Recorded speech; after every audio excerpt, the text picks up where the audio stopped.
أعوذ بالله من الشيطان الرجيم بسم الله الرحمن الرحيم. My name is Jamia bin Sheikh Tayyib Al-Wajud Radiallahu Ta'ala anhu. My topic today is women.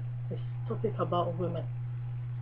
Brothers and sisters, from the time of Eve, may Allah be pleased with her.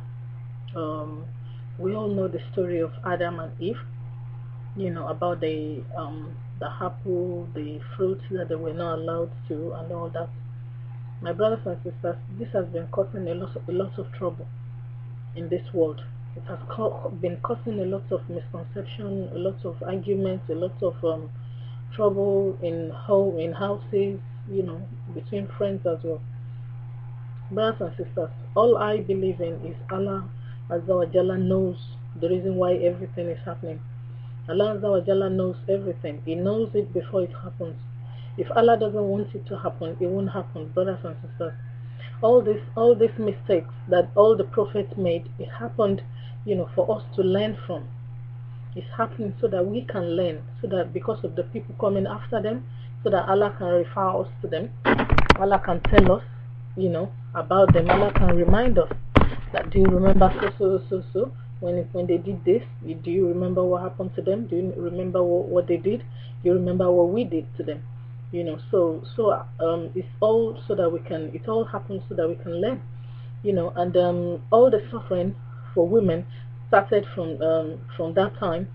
Even up till now, in a lot of places, a lot of women still suffer, brothers and sisters. And Islam came. That's why Allah sent Prophet Muhammad sallallahu alaihi wasallam to clear everything, to clarify everything, to make us understand everything. And it's all in the book. It's all in the Quran. Islam came to free women. Islam came to free all the women from slavery. It came to free all the women from sufferness. It came to explain their rights to them, the rights of men, the rights of women, the rights and wrong. That's the purpose of the Quran. That's why we have the Quran, to guide us in form of guidance to mankind. And the punishment for the apple that Allah made Adam to eat, is giving birth. All women go through pain, to give birth to their kid, and Allah favored them. Allah favored all the women. Afterwards, when you give birth to the baby, you forget all the pain, you forget everything. Allah give you comfort. Allah give you comfort. Allah give you in His mercy, He gives you joy and comfort. Where you be happy, you forget the pain. That's what makes each and every woman give birth again. Not until you get pregnant again. That's when you remember. Oh, I remember the pain I went through the last time. You all forget the pain after giving birth to the baby.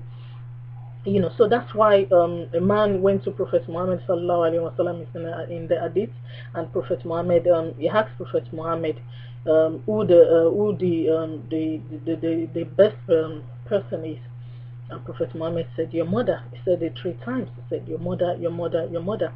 Then later he said, your father. So that's why Allah gave women this chance, and again, that's why all this happened. Allah made it happen for a reason. And it's in the Holy Quran that men are not equal. Men and women are not equal. It's not equality in sense of rights. What we're meant to do and what we're not meant to do. It's obvious that it's men, that is the husband of the house and all that. And again, we are not slaves to one another. We're friends to one another. We're meant to be together. It's in the hadith, the explanation on how Prophet Muhammad sallallahu alaihi wasallam lived with his wives. They even do race together. They enjoy together. Even Aisha, may Allah be pleased with her, we were told that there was an instance where Prophet Muhammad had to carry Aisha so that she can see what is going on downstairs. May Allah be pleased with them. So it's Prophet Muhammad is not a scary person. Islam is not meant to be a tough religion. You know, you can enjoy as well, you can have fun as well, have fun with your wife and have fun with your kids as well. Allah did not put demarcation between men and women. You know, it's women that give birth to men anyway, and it's still in some countries, you know, they still kill women, you know, and if the husband dies, you know, they torture the women and all that. All these things are not done according to the way it's written in the Holy Quran. If they follow the Holy Quran, you know, it's not meant to be that way. You know, women are not meant to be sad, they're not meant to suffer, you know. And even some people say women are not allowed in the mosque and all that. All the wives of prophets are allowed in the mosque. They go to the mosque, you know, they go to the masjid, they even have their own groups, you know. So it's all these things is very wrong. That's not how it is in the Holy Quran, and it doesn't mean that they can't work. Women can work as well. You know, they can do, as far as the job they're doing is halal. You know, if they're not exposing themselves, you know, they could do such a job. You know, and the next one is women. They were saying that women are two and men is only one. You know, Allah Azza wa Jalla knows the reason for everything. Women has a lot to remember. Women has a lot on their head, you know, so it's not easy for them to remember things like that. That's why they said if you need a witness in the Islamic according to Islamic law, if you need a witness, you know, you need two women, you know, so that they can remember, they can remind each other and remind each other about the incidents and then explain the incidents, you know. And secondly, Allah made it clear in the Holy Quran, you know, that He loves each and every one of us equally. Women, men, we are all equal before Allah Azza wa Jalla. It's women that give birth to men anyway. You know, we are all equal before Allah Azza wa Jalla. We are one before Allah Azza wa Jalla. We are all loved by Allah Azza wa Jalla. So we should stop all this discrimination and all this torture and all this humiliation. You know, and love one another and embrace one another, be nice to one another and be kind to one another, be merciful to one another, because Allah won't be merciful to those who are not merciful to mankind. Let's stop all this cruelty. There is responsibility of a man and responsibility of a woman. You know, the responsibility of a man in Islam is to look after their wife, be a friend to their wife, you know, be their provider, be their protector, be their guide. You know, so what's happening nowadays? You know, are they really guiding or be protector and all that? Are they following? Are we following all this? Are we doing all this? You know, and women as well. Are we doing all what we're supposed to do? Are we following all the instruction in the Holy Quran? Are we following all the words of Allah Azza wa Jalla? Are we following the guide of Allah Azza wa Jalla? Are we doing it the right way we're supposed to do it? Are we being a good wife to our husbands? Are we doing what we're meant to do? And the men as well. Let us think. You know, let us think. Allah put us together so that we can be friends and be a helper to one another, not to be a boss of one another, or to be to be a slave to one another. You know. And may Allah Azza wa Jalla help us all. May Allah Azza wa Jalla guide us all. And there's this confusion as well. There's this that people are getting it wrong, that our Muslim brothers are marrying, that they are marrying a lot of women and making them suffer and all that. It's not that they're marrying a lot of women and make them suffer. You know, it's in the Holy Quran that you can marry as many as you can. You know, Allah said that really and truly, that you can marry as much as you can. You can marry as much as you can, you know, and Allah said it further, you know, that the next one was you can marry as much as you can, and if you know you can, you know, if you can love them equally and be equal, you know, love them equally and do your right between them. You know, if you can do your right between them and you can love them equally, then you go ahead. But really, brothers and sisters, can we really do this? Even among our children, we can't. It's not possible. We can't love them equally.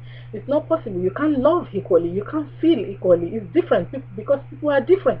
Like you have two wives now. One is always being there. Is loving. Is caring. Before you ask for it, she's done it. And there's another one that doesn't care. That doesn't care about you. You know, it's not easy. It's not easy. Would you go to the one that doesn't care about you? No, you rather go to the one that cares about you, that worships Allah, that is the righteous one. You know, you rather go to the righteous one. You know, and this is not doing what you're supposed to do. So really, the Quran, Allah Azza wa Jalla is talking to the clever. You know, Allah Azza wa Jalla is talking to the people that has mind, that could think. You know, may Allah Azza wa Jalla help us all, so that all our striving and struggling to worship Allah Azza wa Jalla, we won't ruin it with these little things, because the prophets, the angels are recording all these things. You know, they're recording it. You know, there's no way you can say, oh, I didn't do it, you know, because the video is there. They will show you. It's not someone different, and our mouth is going to be sealed. Our body is going to talk. Our hand is going to talk. You know, all these things are going to talk. Even our legs are going to talk. You know, say what we've been doing. Allah Azza wa Jalla is all He is going to do is just to tell everything to be, and so shall it be. You know, may Allah Azza wa Jalla guide us all.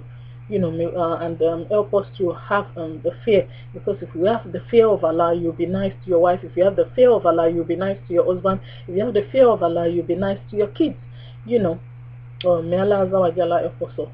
And what can we do to be righteous? You know, what we can do to be a righteous woman, because really, a lot of women, you know, they are saying they're not doing what they're meant to be doing and all that. You know, a lot of people, they don't know what they should do. You know, to be a righteous woman, number one, you know, I think you should fear Allah Azza wa Jalla. You know, that the fear of Allah Azza wa Jalla, if it's in you, it's going to help you. It will help you go a long way, and believe in the Prophet, believe in the word, believe in all the hadith, educate yourself. You know, it's going to help a lot, because a lot of women, they are at home. You know, they don't work, they don't do anything, looking after the kids. You know, and when you are at home, it's not being at home that is really important. Looking after your kids, that is really important. But what you are doing when you are at home with your kids, that's the most important thing. How you make use of your day, what you do every day, how you educate yourself every day, how you treat your children, how you build your home, because every home is in the hand of a woman. A sad woman, tell me, brothers and sisters, how can a sad woman build a home? That's why we need to make our wives happy, you know, so that they can build a good home for us, so that the children can come out righteous.